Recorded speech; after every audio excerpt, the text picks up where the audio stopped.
Hello दोस्तों, आज हम इस कहानी का दूसरा भाग सुनेंगे। 6 साल बाद मिला अपना प्यार। राघव सिंघानिया की आंखों में चमकती हुई वह मुस्कान किसी जीत की नहीं बल्कि एक खतरनाक साजिश की शुरुआत थी। मंच पर तालियों की गूंज थी। अन्वी अपनी छोटी सी ट्रॉफी दोनों हाथों में पकड़े खुशी से उछल रही थी और विक्रम मल्होत्रा दूर खड़े उसे ऐसे देख रहे थे जैसे वर्षों से बिछड़ा हुआ अपना संसार वापस मिल गया हो। लेकिन उसी भीड़ में कुछ ऐसे चेहरे भी थे जो मुस्कुरा तो रहे थे पर उनकी नजरें किसी और खेल पर टिकी थीं। अर्जुन को अचानक ऐसा महसूस हुआ जैसे कोई लगातार उसके परिवार पर नजर रख रहा हो। उसने चारों ओर देखा लेकिन भीड़ में हर चेहरा सामान्य दिखाई दे रहा था। तभी होटल की बिजली कुछ सेकंड के लिए चली गई। पूरा हॉल अंधेरे में डूब गया। लोगों की हल्की हल्की चीखें सुनाई दी। जब रोशनी वापस आई तो अन्वी अपनी जगह पर नहीं थी। आर्या की चीख पूरे हॉल में गूंज उठी, अन्वी! अर्जुन पागलों की तरह हर दिशा में भागने लगा। विक्रम मल्होत्रा पहली बार अपने सारे अहंकार को भूलकर दौड़ पड़े। होटल के सभी गेट तुरंत बंद कर दिए गए। सुरक्षा गार्ड हर कमरे की तलाशी लेने लगे। 5 मिनट बाद होटल की छत से अन्वी की मासूम आवाज सुनाई दी। सब दौड़ते हुए ऊपर पहुंचे।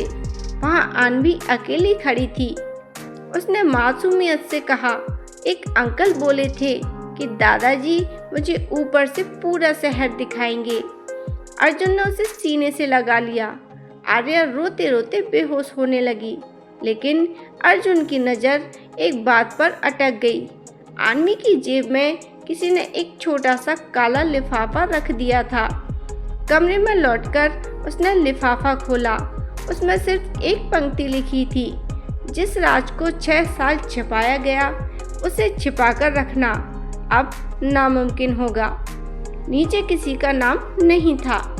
अर्जुन ने वह कागज किसी को नहीं दिखाया। उस रात विक्रम मल्होत्रा अपनी होटल के कमरे में बैठकर लगातार अन्वी की तस्वीर देखते रहे। इतने बरसों बाद उनके चेहरे पर सच्ची मुस्कान आई थी। तभी उनका पुराना मैनेजर अंदर आया। सर, एक बात बतानी है। उन्होंने पूछा, क्या? तब उसने कहा, किसी ने आपकी पुरानी फाइलें निकलवाई हैं। वही फाइलें जो 8 साल पहले गायब हो गई थी। विक्रम का चेहरा सफेद पड़ गया। किसने? पता नहीं, लेकिन जिसने भी निकाली हैं उसे उस रात की पूरी सच्चाई पता है। विक्रम ने कुर्सी का सहारा पकड़ लिया।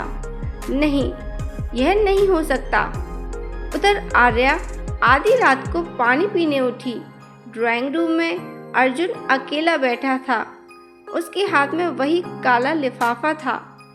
क्या छिपा रहे हो मुझसे? आर्या ने पूछा। अर्जुन ने मुस्कुराकर कहा, कुछ नहीं। लेकिन उसकी मुस्कान झूठ बोल रही थी। अगली सुबह एक और अजीब घटना हुई। अन्वी अपने कमरे में खेल रही थी कि उसे खिड़की के पास एक खूबसूरत गुड़िया मिली। गुड़िया के गले में एक चांदी का लॉकेट लटका था। मम्मा, देखो, किसी ने मुझे गिफ्ट दिया। आर्या ने लॉकेट खोला। अंदर एक पुरानी तस्वीर थी। तस्वीर में एक छोटा बच्चा अपने माता पिता के साथ खड़ा था और वह बच्चा अर्जुन था। लेकिन तस्वीर के पीछे लिखा था, सच्चाई तस्वीरों में नहीं, परछाइयों में छिपी होती है। आर्या का दिल तेजी से धड़कने लगा। यह तस्वीर उसके घर पर पहुंची कैसे और भेजी किसने? उसी शाम विक्रम मल्होत्रा ने अर्जुन को अपने बंगले पर मिलने के लिए बुलाया। बहुत सोचने के बाद अर्जुन पहुंचा। बंगले में पहली बार पिता और बेटा आमने सामने बैठे। कई मिनट तक कोई कुछ नहीं बोला। आखिर विक्रम ने धीमी आवाज में कहा, मुझे माफ कर दो बेटा। अर्जुन ने पहली बार उनकी आंखों में आंसू देखे। लेकिन तभी बाहर जोरदार धमाका हुआ। दोनों दौड़कर बाहर आए। मुख्य गेट के सामने एक काली कार जल रही थी। उसके शीशे पर लाल रंग से लिखा था, अब सिर्फ शुरुआत हुई है। पुलिस पहुंची, जांच हुई, लेकिन कार नकली नंबर प्लेट पर थी तो कोई सुराग नहीं मिला। राघव सिंघानिया दूर अपनी ऊंची इमारत से यह सब देख रहा था। उसने अपने आदमी से कहा, डर पैदा हो चुका है। अब अगला कदम उन्हें एक दूसरे पर शक करवाना है।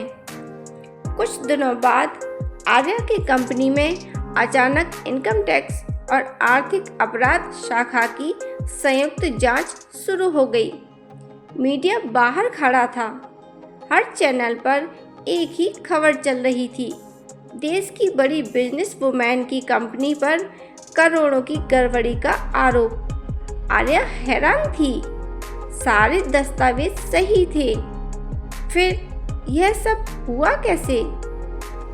उसी समय उसके ईमेल पर एक अनजाना संदेश आया, अगर अपने परिवार को बचाना चाहती हो तो अर्जुन पर भरोसा मत करना।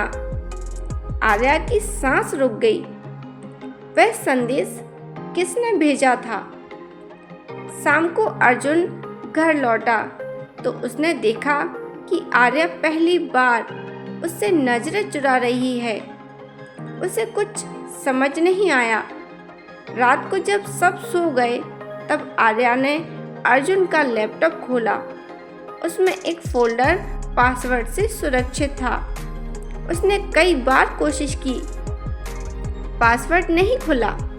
अचानक स्क्रीन पर एक नोटिफिकेशन आया और फोल्डर अपने आप खुल गया।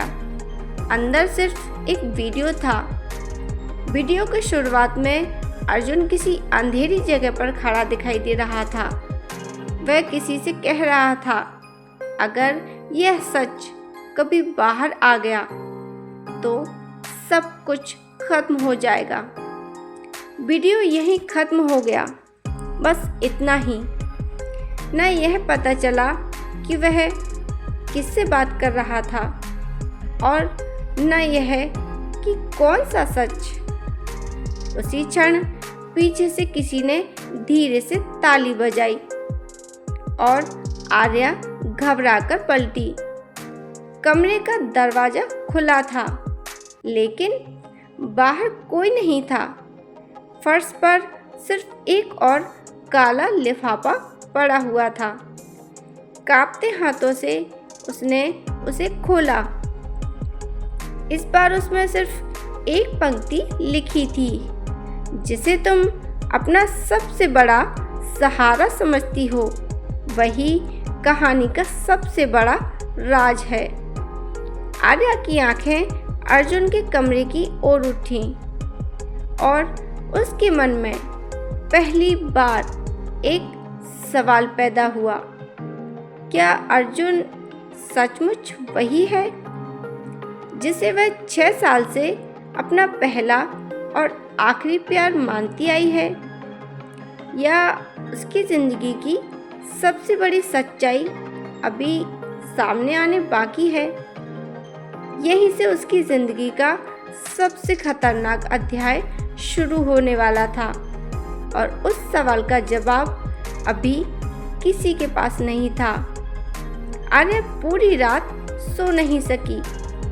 अर्जुन के लैपटॉप में मिला अधूरा वीडियो, रहस्यमयी काले लिफाफे और बार बार मिल रहे अनजान संदेश अब उसके मन में तूफान खड़ा कर चुके थे। लेकिन वह अर्जुन से कुछ पूछती उससे पहले ही अगली सुबह एक ऐसी घटना हुई जिसने सब कुछ बदल दिया। अन्वी हमेशा की तरह स्कूल जाने के लिए तैयार हुई। अर्जुन उसे छोड़ने निकला। रास्ते में ट्रैफिक सिग्नल पर एक बूढ़ी औरत फूल बेच रही थी। उसने अन्वी को एक सफ़ेद गुलाब दिया और मुस्कुराकर बोली, बेटी, इसे संभाल कर रखना, क्योंकि तुम्हारी किस्मत इस फूल से जुड़ी है। अर्जुन को समझ पाता उससे पहले ही वह बूढ़ी औरत भीड़ में गायब हो गई। अन्वी ने मासूमियत से गुलाब अपनी स्कूल बैग में रख लिया। उधर आर्या अपनी कंपनी पहुंची तो उसने केबिन में पहले से ही एक आदमी बैठा था। उसने अपना परिचय दिया, मेरा नाम कबीर है, मैं एक निजी जांच अधिकारी हूँ। और तभी आर्या चौंक गई, आप यहाँ क्यों आए हैं? कबीर ने धीरे से एक पुरानी फाइल उसकी मेज पर रखी, क्योंकि कोई चाहता है कि आपको सच कभी पता न चले और कोई चाहता है कि सच सबसे पहले आपको ही मिले। आर्या ने फाइल खोली और पहले पन्ने पर 8 साल पुरानी एक दुर्घटना की तस्वीर थी। एक कार बुरी तरह क्षतिग्रस्त थी।